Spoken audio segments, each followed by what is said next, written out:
మోకాల నొప్పులకు ఎటువంటి సర్జరీ లేకుండా ఎపియాన్ పెయిన్ క్లినిక్ అందిస్తున్న అత్యాధునిక చికిత్స.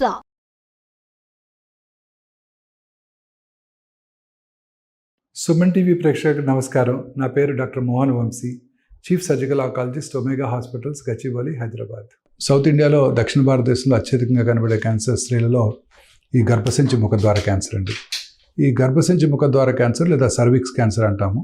ఈ సర్వైకల్ క్యాన్సర్ ఈ మన కోస్టల్ ఏరియాస్లో ఆంధ్రప్రదేశ్, తమిళనాడు, ఒరిస్సా తీర ప్రాంతాల్లో హ్యూమిడ్ ఎన్విరాన్మెంట్లో human papillomatous virus HPV virus ఎక్కువగా వ్యాప్తి చెంది ఈ సర్వైకల్ క్యాన్సర్ అవడానికి దోహదం చేస్తుందన్నమాట. ఈ సర్వైకల్ అంటే it's a cause and effect relation.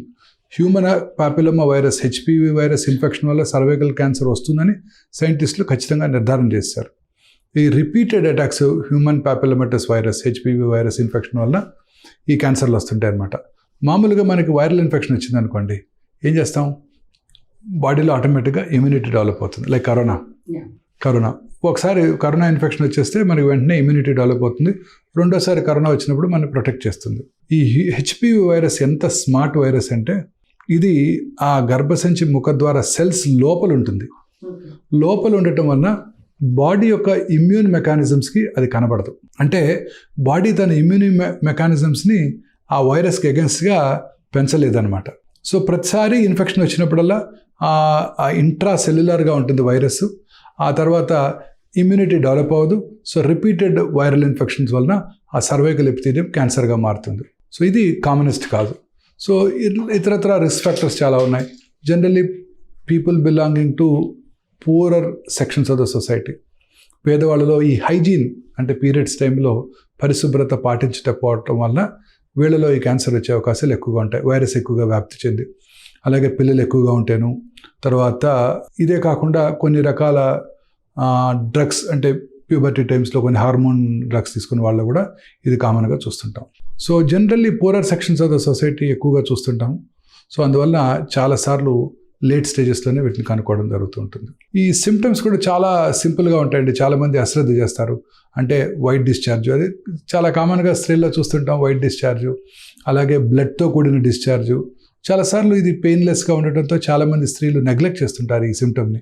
చాలా కామన్గా చూస్తుంటారు, చాలా కామన్గా తగ్గిపోతుంది అని అశ్రద్ధ చేస్తుంటారు. అందుకే చాలామంది లేట్ స్టేజెస్లోనే ఈ క్యాన్సర్తో డయాగ్నోస్ చేయబడతారు. లో గ్రేడ్ అబ్డామినల్ పెయిన్, కింద పొట్టలో పెయిన్, పీరియడ్స్ టైంలో బ్లీడింగ్ ఎక్కువ అవటం, పోస్ట్ కాయిటల్ బ్లీడింగ్, భర్తతో చేరిన తర్వాత బ్లీడింగ్ అవటం, ఇవన్నీ కూడా ఈ సర్వైకల్ క్యాన్సర్ లక్షణాలు. ఈ లక్షణాలు ఉన్నవాళ్ళు ఎప్పుడు కూడా అశ్రద్ధ చేయకూడదు. వెంటనే వారి పక్కనే ఉన్న లేడీ డాక్టర్ దగ్గరికి వెళ్ళి ఒకసారి పరీక్ష చేయించుకున్నట్టయితే క్లినికల్ ఎగ్జామినేషన్లోనే లేడీ డాక్టర్ అది క్యాన్సరా కాదా ఈజీగా గుర్తించవచ్చు. ఎందుకంటే యాక్సెసిబుల్ క్లినికల్ ఎగ్జామినేషన్. అదే కాకుండా ఈ క్యాన్సర్కి ఇప్పుడు స్క్రీనింగ్ అందుబాటులోకి వచ్చింది అండ్ ప్రివెన్షన్ కూడా అందుబాటులోకి వచ్చింది. ప్రివెన్షన్ అంటే రెండు రకాలుగా, primary prevention, secondary prevention. Primary prevention అంటే హెచ్పివి వైరస్కి మనకి ఇప్పుడు వ్యాక్సిన్ అందుబాటులోకి వచ్చింది. ఇన్ఫ్యాక్ట్ ఈ సంవత్సరం బడ్జెట్లో దానికి ప్రొవిజన్ కూడా చేయబోతున్నారు. మన మొత్తం భారతదేశంలో ఉన్న యంగర్ విమెన్, ఆడపిల్లలందరికీ కూడా ఈ వ్యాక్సిన్ గవర్నమెంటే అందజేస్తుందని గత పార్లమెంట్ మీటింగ్లో ఫైనాన్స్ మినిస్టర్ గారు ప్రపోజ్ చేశారు కూడా. ఈ వ్యాక్సిన్ ఇప్పుడు ఇండియాలో కూడా తయారు చేయడం జరుగుతుంది. తద్వారా మనకి తక్కువ కాస్ట్లో అందుబాటులోకి వస్తుంది. ఈ వ్యాక్సిన్ ఇవ్వటం వల్ల ఈ క్యాన్సర్ని మనం స్మాల్ పాక్స్ని, పోలియోని ఎట్లా ఎరాడికేట్ చేసామో ఈ క్యాన్సర్ని కూడా పూర్తిగా ఎరాడికేట్ చేయడానికి అవకాశం ఉంది. యాజ్ సచ్ ఈ క్యాన్సర్ ఇన్సిడెన్స్ తగ్గుతోంది. భారతదేశంలో 2010లో 150,000 మంది ఈ క్యాన్సర్ బారిన పడినట్టయితే 2022లో ఓన్లీ 62,000 మంది ఈ క్యాన్సర్ బారిన పడ్డారు. At the same time breast cancer incidence ర్యాపిడ్గా పెరిగిపోతుంది. సో సెకండరీ ప్రివెన్షన్ ఏంటంటే ఈ క్యాన్సర్కి ప్రొలాంగ్డ్ ప్రీ క్యాన్సరస్ ఫేజ్ ఉంది. అంటే రెగ్యులర్గా స్క్రీనింగ్ చేయించుకోవడం ద్వారా ఈ క్యాన్సర్ రావటాన్ని ముందుగా పసిగట్టవచ్చు. క్యాన్సర్ రాకముందే గుర్తించి తగిన చర్య తీసుకుంటే క్యాన్సర్ రాకుండా చేయవచ్చు. Breast cancer, ovarian cancer, prostate cancer మనం స్క్రీనింగ్ చేసినట్టయితే క్యాన్సర్ని వచ్చిన తర్వాత అర్లీగా గుర్తించవచ్చు. కానీ సర్వైకల్ క్యాన్సర్ అలా కాదు. మనం స్క్రీనింగ్ చేసుకున్నట్టయితే క్యాన్సర్ని రాకుండా చేసుకోవచ్చు. So this is secondary prevention. ఈ రెండు రకాలుగా మనం ఈ క్యాన్సర్ని పూర్తిగా రూపుమాపడానికి అవకాశం ఉంది. కొంచెం ప్రజల్లో కొంచెం జాగ్రత్త, అవగాహన అవసరం అన్నమాట. ఇది చాలా సింపుల్ అండి. ఈ క్యాన్సరు అర్లీ స్టేజ్లో కనుక గుర్తించినట్టయితే సర్జరీ చేయడం ద్వారా ఈ క్యాన్సర్ని పూర్తిగా క్యూర్ చేయవచ్చు. లేట్ స్టేజ్ 2B, 3 and 4లో గుర్తించినా కూడా రేడియేషన్, కీమోథెరపీ ద్వారా ఈ క్యాన్సర్కి గుడ్ లైఫ్ ఇవ్వడానికి అవకాశం ఉంటుంది. ఈ సర్జరీ కూడా ఇంతకుముందుగా పెద్దగా కోత కోసి సర్జరీ చేయడం జరిగేది. ఇప్పుడు చక్కగా మినిమల్లీ ఇన్వేజివ్ పద్ధతిలో అంటే కీహోల్ పద్ధతిలో ఈ సర్జరీ చేయడం ద్వారా చాలా ఈజీగా పేషెంట్కి ఎటువంటి ఇబ్బంది లేకుండా తొందరగా రికవర్ అయ్యేటట్టు చేసే అవకాశం ఏర్పడింది. అంటే ఈ కీహోల్ పద్ధతిలో చేసినప్పుడు దాన్నే లాప్రోస్కోపిక్ సర్జరీ అని కూడా అంటాం. మనం కంటితో చూసిన దానికన్నా ఈ మ్యాగ్నిఫైడ్ ఇమేజెస్, ఈ హైలీ సెన్సిటివ్ కెమెరాస్ వాడినప్పుడు 10 to 16 టైమ్స్ మ్యాగ్నిఫైడ్ ఇమేజ్ మనకి మన ఆపరేషన్ రూమ్ స్క్రీన్లో కనబడుతున్నప్పుడు సర్జరీ చేయడానికి కూడా ఈజీగా ఉంటుంది. క్యాన్సర్ వచ్చిన భాగము అది ఎక్కడికైతే పాకటానికి అవకాశం ఉందో లింఫ్ గ్లాండ్స్ అన్నీ కూడా చాలా యాక్యురేట్గా ఐడెంటిఫై చేయడానికి కూడా అవకాశం ఏర్పడింది.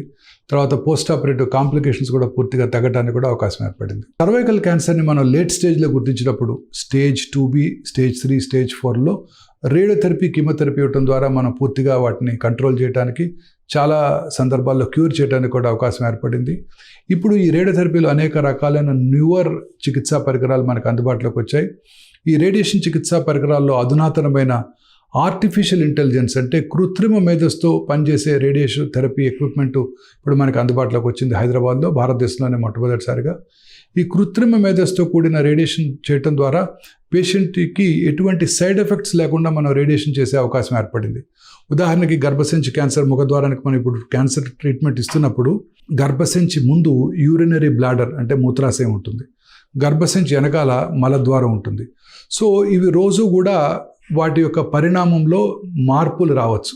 అంటే ఒక ఉదాహరణకి ఇవాళ మనం ట్రీట్మెంట్ చేస్తున్నాము, పేషెంట్కి ట్రీట్మెంట్ ప్లానింగ్ చేసాము, రేడియేషన్ ట్రీట్మెంట్ ఇవ్వడం జరిగింది. 3-4 రోజుల తర్వాత పేషెంట్కి కాన్స్టిపేషన్ వచ్చింది అనుకోండి, రక్తం కొంచెం ఉబ్బుతుంది. రక్తం ఉబ్బినప్పుడు దాని ముందున్న సర్విక్స్ని కొంచెం ముందుకు పుష్ చేస్తుంది. సో బట్ ఒరిజినల్గా ట్రెడిషనల్ రేడియోథెరపీ చికిత్సా పరికరాల్లో ఎక్కడైతే ఒరిజినల్గా ప్లాన్ చేసామో అక్కడే రేడియేషన్ ఇవ్వడం జరుగుతూ ఉంటుంది. సో తద్వారా పార్ట్ ఆఫ్ ద రెక్టం కూడా రేడియేషన్కి ఎక్స్పోజ్ అవుతుంది, రేడియేషన్ రిలేటెడ్ కాంప్లికేషన్స్ ఎక్కువ అవుతాయి. ఈ ఆర్టిఫిషియల్ ఇంటెలిజెన్స్తో కూడిన పరికరంలో ఒక స్పెషల్ అడ్వాంటేజ్ ఏంటంటే దాంట్లో ఇన్బిల్ట్ సిటీ స్కాన్ ఉంటుంది. అంటే సిటీ స్కాన్ ద్వారా అది చూస్తుంది, అంటే సర్విక్స్ ఎక్కడుందో చూస్తుంది. దానికి అలాగే కృత్రిమ మేధస్సు ఉంటుంది. ఉదాహరణకి ట్రీట్మెంట్ 3 రోజులు చేసిన తర్వాత 4వ రోజు రెక్టం కనుక సైజు పెరిగినట్టయితే ఆ సర్విక్స్ యొక్క లొకేషన్ కొంచెం మారుతుంది. దాన్ని అది గుర్తించి కృత్రిమ మేధస్సుతో ఆలోచించి అదేమిటి మనం రేడియేషన్ ప్లాన్ చేసినప్పుడు గర్భసంచి ఇక్కడ ఉంది, ఇప్పుడు కొంచెం ఒక 2 మిల్లీమీటర్ల ముందుకు మూవ్ అయిందని తెలుసుకొని అడాప్ట్ చేసుకొని ఈ కొత్త లొకేషన్కి ట్రీట్మెంట్ ప్లాన్ చేసి రేడియేషన్ని డెలివర్ చేస్తుంది. అలాగే ఒకసారి ఉదాహరణకి పేషెంట్కి యూరినరీ బ్లాడరు కొంచెం సైజ్ పెరిగింది, ఆ రోజు యూరిన్ పాస్ చేయకుండా ట్రీట్మెంట్కి వచ్చారు, అప్పుడు గర్భసంచి కొంచెం వెనక్కి మూవ్ చేయబడుతుంది. దాన్ని కూడా ఈ పరికరం గుర్తించి ఆలోచించి కృత్రిమ మేధస్సుతో ఈ సర్విక్స్ కొంచెం వెనక్కి మూవ్ చేయబడిందని గ్రహించి ఆ కొత్త లొకేషన్కి అడాప్ట్ చేసుకొని ట్రీట్మెంట్ ప్లాన్ చేసి డెలివర్ చేస్తుంది. అంతా కూడా 2 నిమిషాల్లో. అదే రేడియేషన్ ఆంకాలజిస్ట్ చేయాలంటే 2 రోజులు పడుతుంది. So this is the power of artificial intelligence. తద్వారా పేషెంట్కి గర్భసంచి ముఖద్వారం మీదే రేడియేషన్ డోస్ పడేటట్టు చేస్తూ పక్కన ఉన్న నార్మల్ రెక్టము బ్లాడర్ని రేడియేషన్ డోస్ నుంచి ప్రివెంట్ చేస్తూ రేడియేషన్ రిలేటెడ్ కాంప్లికేషన్ని పూర్తిగా తగ్గిస్తుంది.